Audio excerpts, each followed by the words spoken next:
Hi everyone, welcome back to e-learning. So today we're going to be doing some natural science and our topic is term 3 energy. Now in this video we're going to be talking about energy sources and their energy systems. So let's get cracking with our energy. Now the first thing that you need to understand is from your previous knowledge in your previous grade is what is energy. So you can pause the video, think about what energy is and then come back to it. Because what you want to do is you want to build your knowledge. Think about what you know and then fill in the gaps or rectify the information if you don't have it correctly. And this is a really great way to learn. Okay, so energy is basically the ability to do work and it can cause change. Now, energy is all around us and we cannot see it. And we need energy to move or to do work. Okay, now energy comes from different sources, and I'm going to go that into a bit later on. Now, it is essential. What you need to know is that energy is not lost. It is just changed from one form to another. Now, we get energy from the sun. So a lot of us need vitamin, I think it's vitamin B, and we get vitamin B from the sun, and we all need this for nutrients from our body, for our bodies. Now, we also get energy from the sun indirectly when we eat food, which, for example, from plants. Now, you know that plants absorb the sun's energy and it makes chlorophyll, and from that chlorophyll the plants survive. Okay, now when that plant survive, then if the humans eat those plants, they indirectly get the plant's energy, sun's energy. Also animals eat plants and they also get the sun's energy. So you can see energy is not lost, it's just changed from one form to another. And like for example, you get potential energy and then you get kinetic energy, and we're going to go into that a little later on. Now, just to give you a brief about what the video is about. So where does energy come from? Now, the different sources, now we know that it comes from our friendly sun. Without the sun, there will be no life on Earth. Also, without water, there will be no life on Earth. Now, these are different sources of energy, like we can harvest wind power by making windmills. And we get water energy from water, which is hydroelectricity. And then we get energy from fossil fuels, which is oil, coal, oh my goodness, coal, oil, and gas. Now, while we're doing this, I also want you to classify renewable energy and non-renewable energy just from these sources. And you know that we get energy from food. Now, if you don't eat food, you're going to get most of us become angry, and that is called anger or hunger. I'm not sure what the word is, but we need to eat food to work efficiently and also to make our minds think so we can learn things. Now we also get energy from batteries and electricity. And most of our technology devices nowadays work on electricity and battery. Okay, so now, as I said, renewable energy and non-renewable energy. Now you can also pause the video and define what they are, and then we can come back to it. So renewable energy is basically energy that can be replaced naturally. So it will not run out. Like for an example, we get wind energy. And if we harvest wind energy properly and we spend money investing in how it works, then it won't be as expensive as it is now. So you young learners, you need to learn how to harvest renewable energy sources, because one day the coal, oil, and natural gas is going to run out. And when that runs out, we're not going to have load shedding is going to increase, and we're not going to have electricity. And we all know right now most of our electricity is coming from coal, and Eskom is really struggling now to because the coal is not sufficient, and that is why we have so much of load shedding. And understand that coal takes millions, even natural gas, millions of years to form, and you've learned that in grade 6. and it will definitely run out. Okay. So now, renewable energy sources, we have the sun, which is solar energy. We have wind from energy from the air. Then we have hydro energy, which is from moving water.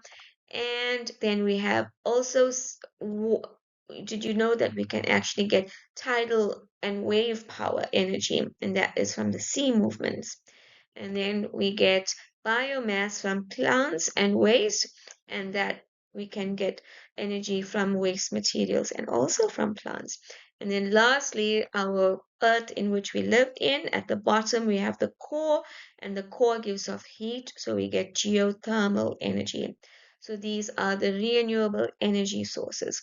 Now in the exam, I can ask you to list renewable energy sources, and then also I can ask you to list renewable energy sources, or I can give you all the renewable and non-renewable energy sources, and I can tell you categorize this in a table into renewable and non-renewable sources of energy.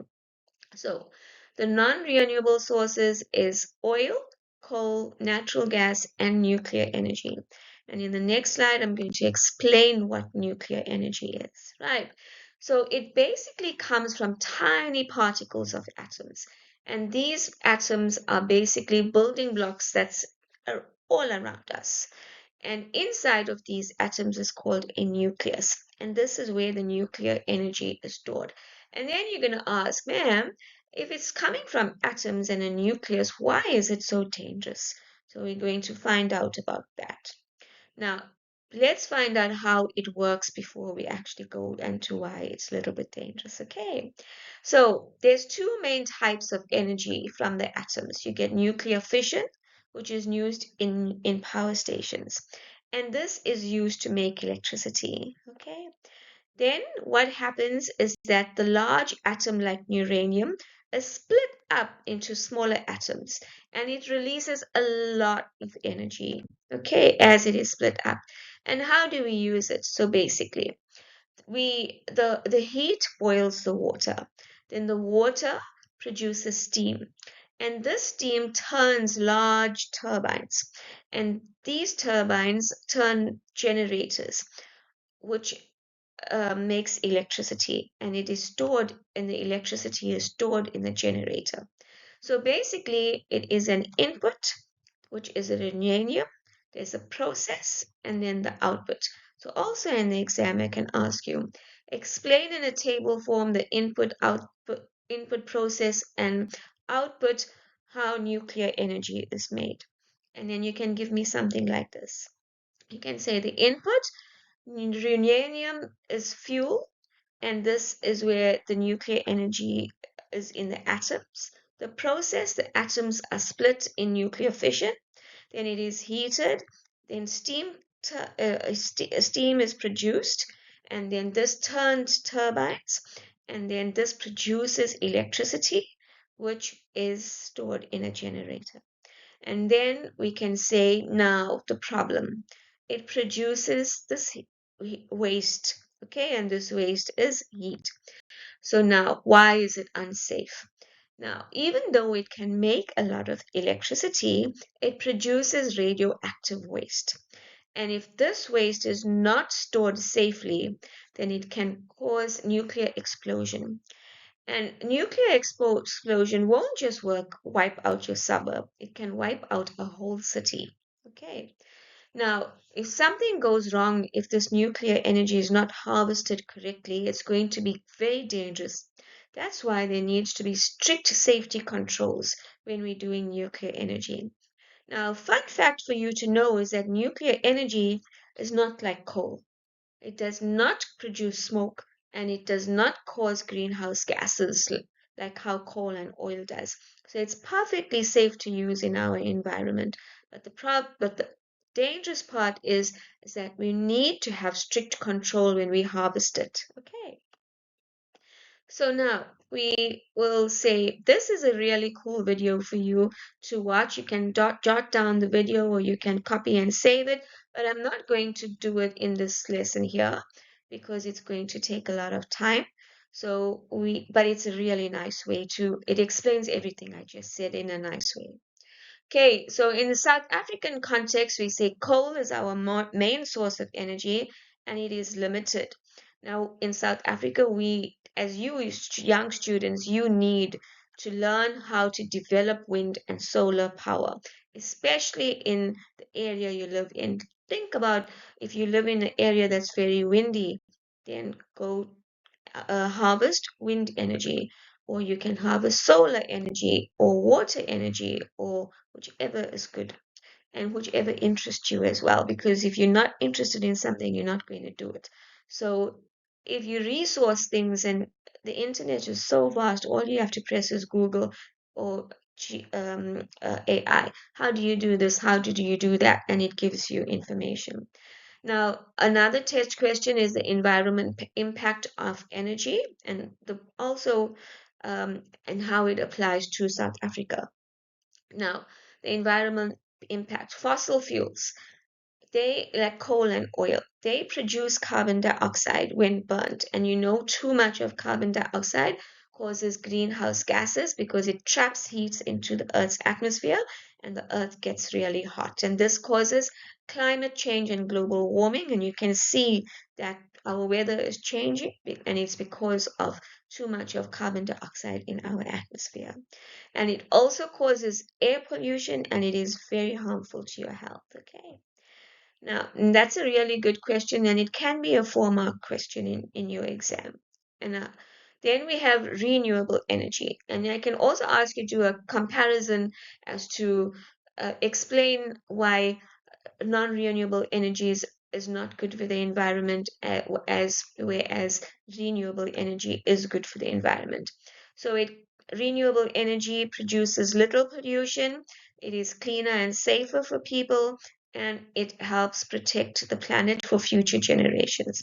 Now, this is a table that you could do, a summary table that tells you um, what is renewable and the environmental impact. You can also take it down because it's good for you for the exam. Now, the law of conservation of energy cannot be created or destroyed. It changes from one form to another, and the total energy always stays the same. It's just transferred from one form to another in energy systems.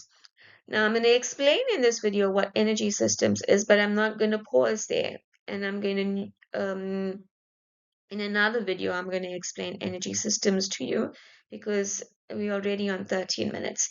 So basically, an energy system describes how energy is transferred or transformed, and it helps us to work or perform actions like moving heat or power things.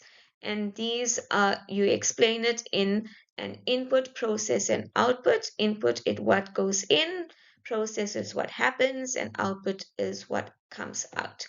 And then the different types of systems is potential energy, which is stored energy, mechanical energy, kinetic energy, biological energy, thermal energy, and electrical energy. And I'm going to stop there, and in my next video we'll do energy systems. Okay, so don't forget to like and subscribe. Hope that I helped make your learning easier. I'll see you in my next video. Bye everyone, have a lovely day.